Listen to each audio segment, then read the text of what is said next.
Hola gente de letras, ¿qué tal? ¿Cómo estamos? Os doy la bienvenida un día más al escritorio. Me llamo Gaby Berini y soy escritora, correctora y traductora. En esta serie de vídeos os voy a hablar de mi proceso de escritura de un libro infantil. Van a ser 4 vídeos y este es el primero. Vamos allá. ¡Tarán! Suena la musiquita. En el vídeo de hoy me voy a centrar en por qué es diferente un libro infantil, qué retos me estoy encontrando y qué oportunidades veo en este género. Lo que pretendo realmente con esta serie de vídeos es compartiros mi proceso. Os puede resultar útil o no, ya que cada quien pues tiene su método, su forma de trabajar y por supuesto cada uno trabaja como quiere. Pero si os puede dar alguna idea y os puede ayudar, pues excelente. Como mínimo, os va a ayudar a sentiros en compañía en la soledad de la escritura, que es lo que pretendemos en el escritorio. Espacio para cuña publicitaria. El escritorio es un espacio para escritores del mundo, en donde se van a sentir acogidos y acompañados. Únanse. Y ya está. Vale. Me gustaría empezar comentando las cosas que diferencian a un libro para peques de un libro para adultos. Y es que aunque son procesos muy similares, al fin y al cabo, estoy escribiendo una historia, ¿vale?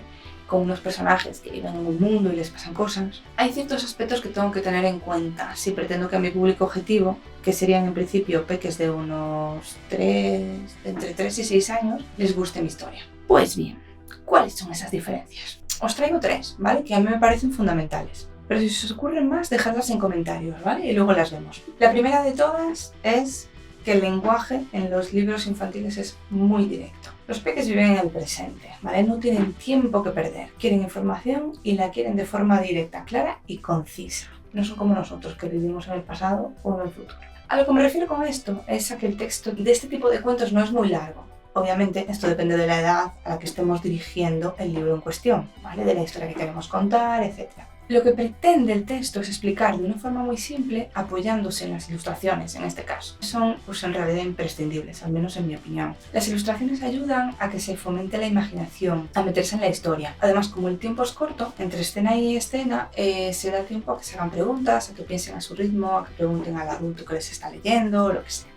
Y esta es precisamente la segunda diferencia, las ilustraciones. La cantidad de ilustraciones pues depende un poco, yo creo, de la edad a la que vaya dirigido el libro, ¿vale? No es lo mismo un cuento para 3 o 4 años que para 8 o 9 años. Aunque con 9 años nos guste mucho leer y leamos pues ya libros más largos, meter alguna ilustración de vez en cuando pues tampoco está de más. La pregunta que nos haríamos aquí es, ¿podríamos decir que la cantidad de ilustraciones es inversamente proporcional a la cantidad de texto? Pues no lo sé. ¿Debemos sintetizar al máximo el texto cuando haya ilustraciones? ¿O podemos incluir mucho texto además de tener mucha ilustración?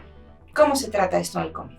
Para abrir este debate y ver la cantidad de ilustraciones, la cantidad de texto y todo este tema, podría hacer un vídeo con mi compañero Néstor. Así podríamos discutir pues, qué función tienen las ilustraciones en cada género. ¿Qué os parece? ¿Os apetece? En el caso de mi cuento, volvamos a lo que nos concierne hoy. La tercera diferencia es que no hay mucho contexto, realmente, en los libros para niños. Esto me encanta. Y es que a los peques no les interesa mucho saber cuántas generaciones de reyes hubo en ese reino, o cómo se llaman todos, absolutamente todos los personajes, que si tienen nombres propios y demás. De hecho, es que hay personajes en libros infantiles que usan el nombre común como nombre propio. Por ejemplo, pues se llaman Rey con R mayúscula y Príncipe con P mayúscula. Y es una de las licencias que más me encanta. No importa mucho de dónde sea el rey, simplemente es el rey, ¿vale? Y el príncipe lo mismo. Entonces, tanto príncipe como rey existen, tienen ese nombre y los niños no necesitan más. Esto simplifica mi trabajo en el sentido de que no tengo que dar muchísimo contexto, ¿vale? Ni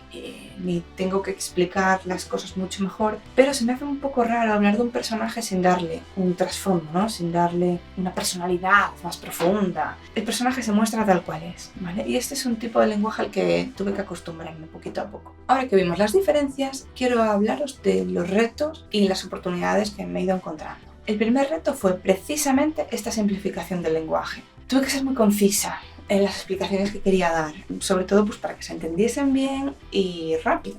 Es que además hay palabras que se repiten mucho y esto, a diferencia de otros géneros, no es necesariamente malo. Me explico. No es que se escriba la misma palabra 3 veces en la misma frase, ¿vale? Sino que a veces, por ejemplo, se repiten 2 párrafos seguidos el nombre de algún personaje. En este caso, si se tratase de un libro para adultos, sobraría mencionar tantas veces el nombre del personaje principal. Pues se llama María, pues María hace no sé qué, y María luego fue a no sé dónde. Un adulto pues entiende que estás hablando de María todo el rato. ¿vale? Pero en un cuento infantil es importante que el lector sepa quién hace cada cosa. Y no pasa nada por repetirse un poquito, o un poco. A ver, tampoco nos pasemos. El segundo reto que me encontré fue que mi protagonista sabe cosas que yo no sé. Esto es algo común a todos los géneros, ya que nos podemos encontrar con personajes expertos en cosas que desconocemos totalmente. Pero quería mencionarlo igualmente, porque a pesar de ser un cuento infantil, yo quería contar algo, explicar cosas de la naturaleza y tuve que buscar información que fuera fidedigna, que fuera de verdad, ¿sabes? Que luego estos peques no vayan por ahí diciendo cosas que no son, que la juventud es el futuro. El tercer reto os lo adelantaba antes, y es que las imágenes deben ir de la mano del texto. Como os decía, para ayudarme a conseguir un cuento coherente me fui imaginando las escenas por separado, pensando en qué estaban haciendo mis personajes, y a partir de ahí se me iba ocurriendo qué quería explicar y qué imagen podía acompañar al texto. Mi intención era que el texto y la imagen que lo acompaña no dijesen exactamente lo mismo, sino que se complementasen de alguna manera. Un aspecto importante es el ritmo, es decir, si lo narrado ocurre al mismo tiempo, antes o después de lo que vemos en la imagen. Es imprescindible que mantengamos la coherencia a lo largo de todo el cuento, porque no tendría sentido que la primera imagen se describa en presente, la segunda en pasado y la tercera en futuro, por ejemplo. En cuanto a las oportunidades, pues bueno, la verdad es que para mí escribir un cuento de este tipo me hace mucha ilusión y me motiva un montón, ¿vale? Pensar que algún día habrá algún adulto que recuerde leer mi libro cuando era pequeño. Me hace especial ilusión. La primera oportunidad es que puedo llegar a un público diferente. Hasta ahora he publicado poemas y textos para adultos y siempre hay cierto trasfondo melancólico, por decirlo de alguna manera. Entonces, bueno, me hace especial ilusión dejarme llevar contando cosas que no son tan profundas y disfrutar de otra manera de lo que escribo. Y es que escribir este cuento me ha permitido jugar más y explorar la historia de una forma un poco más libre. Creo que esto realmente se debe a que el contexto, todo eso que necesitas mostrar en vez de contar, está en mi cabeza.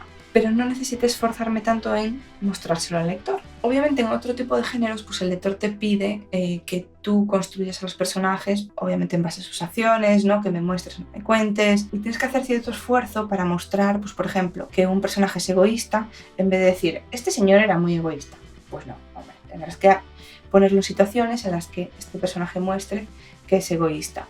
Y esto pues requiere cierto nivel de esfuerzo, ¿vale? Que en este caso no se necesita. La última oportunidad de la que os quiero hablar es que en realidad pues, me está encantando ponerle imagen a una historia que me he inventado. No es lo mismo imaginarte a tus personajes o describirlos, ¿no? en el libro, tanto física como psicológicamente, sino que en este caso le puedo poner cara en el papel, ¿no? Y que todo el mundo vea lo mismo que yo veo, y esto pues me parece maravilloso. A ver, que el lector visualice ciertos elementos de la historia a su manera es genial, ¿vale? Y creo que es una de las maravillas de la literatura, que la misma escena yo me la imagino de una forma y otra persona de otra y sigue siendo válido. Pero en el caso de este cuento infantil me hace mucha ilusión que todo el mundo vea a los personajes y a su mundo tal y como están dibujados, ¿no? Y que esos dibujos luego en su cabeza se muevan y demás. Hasta aquí el vídeo de hoy, gente de letras.